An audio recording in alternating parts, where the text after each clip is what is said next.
mynews.studio.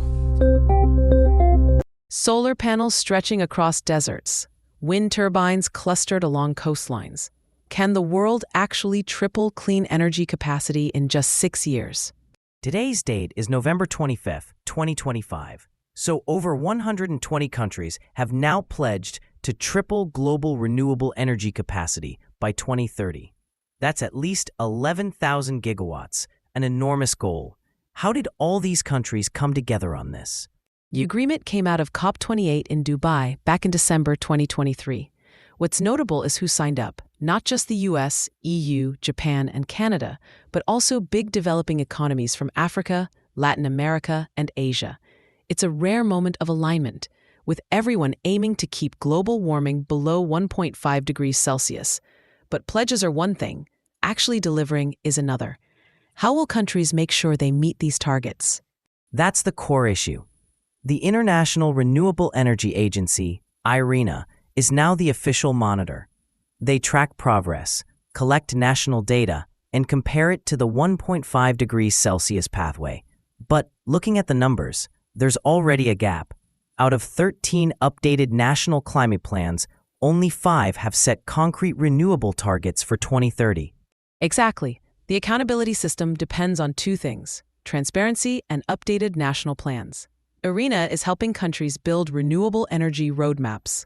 The EU really stands out. They've set a binding minimum, 42.5% renewables in the energy mix by 2030, aiming even higher at 45%. They've also streamlined permitting and power purchase agreements to speed up deployment. Did you catch the latest Eurobarometer survey? From June 2025, yes, 88% of EU citizens are backing more renewables. That kind of public support definitely helps. But the financial question is huge. In 2023, G20 countries invested $547 billion in renewables. To hit the tripling target, that annual figure needs to double, over $1 trillion per year by 2030. Where's that money supposed to come from? It's a mix, really. Governments, private investors, multilateral banks, all are involved. The Green Climate Fund and the European Bank for Reconstruction and Development are offering concessional loans. That means loans at lower interest rates to make projects work in places where capital costs are high. But is funding the only challenge? No, not at all, especially for developing countries. High upfront costs and high interest rates are big barriers, but so is access to technology and technical expertise. That's why technology partnerships are included. Wealthier countries are sharing not just money, but also equipment, training, and know-how. Groups like the Global Energy Alliance for People and Planet are helping make those connections. And there's a regional side to it. The G20 plus countries use about 80% of global energy and produce 80% of CO2 emissions. They're expected to deliver 80% of the new renewable capacity by 2030.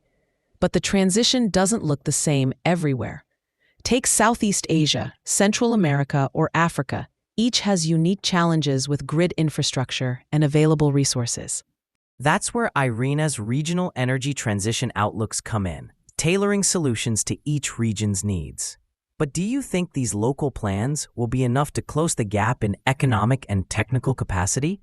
That's the key question. The framework covers a lot: policy reforms, transparent tracking, investment, technology transfer. But it all depends on political will and steady financing.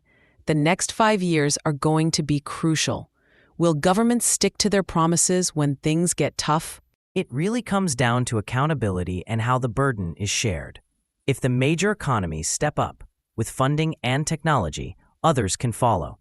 But if investment lags or political priorities shift, the whole goal could slip away. So, to wrap up, there's a plan, institutions to track progress, and theoretically, the money. But it all hinges on cooperation, innovation, and countries keeping their word. Which brings us back to the image we started with. Will those solar deserts and wind-filled coastlines be real by 2030, or just another missed chance? Thanks for joining us as we explored the world's most ambitious renewable energy commitment. For more in-depth discussions, stay tuned. Thank you for listening. This episode was powered by mynews.studio. Try it now for free.